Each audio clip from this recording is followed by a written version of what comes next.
dedicada. E na oficina de propaganda não é diferente. Alunos, estagiários e monitores trabalham sem parar para melhorar cada vez mais o espaço criado na década de 90. Estagiário da oficina de propaganda da Universidade de Campos. Boa tarde, Bernardo. Boa tarde.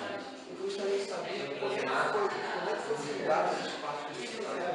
Olha, a oficina surgiu em 1998, ainda com todo o envolvimento do Sr. Isnar, que leciona que ainda a legislação ética, houve participação da Orquestra Sinfônica da Veja, que não precisa nem existe mais uma pena, mas acredito que deve ter sido um barato a inauguração, deve ter sido muito boa. E eu gostaria de saber também qual a função do estagiário na oficina. O estagiário na oficina de propaganda tem algumas demandas certas já.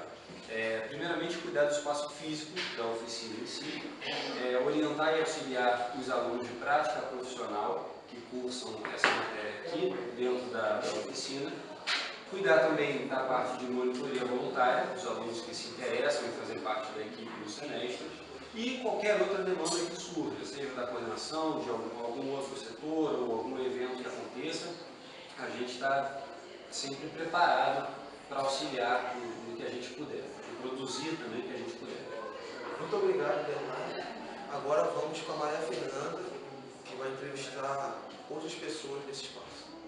Então, a Grace é outra estagiária da oficina que vai nos contar uma novidade.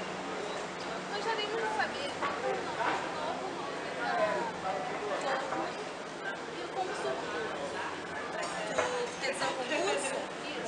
Olha, o concurso foi uma ideia nossa de promover e gerar uma interatividade com os alunos.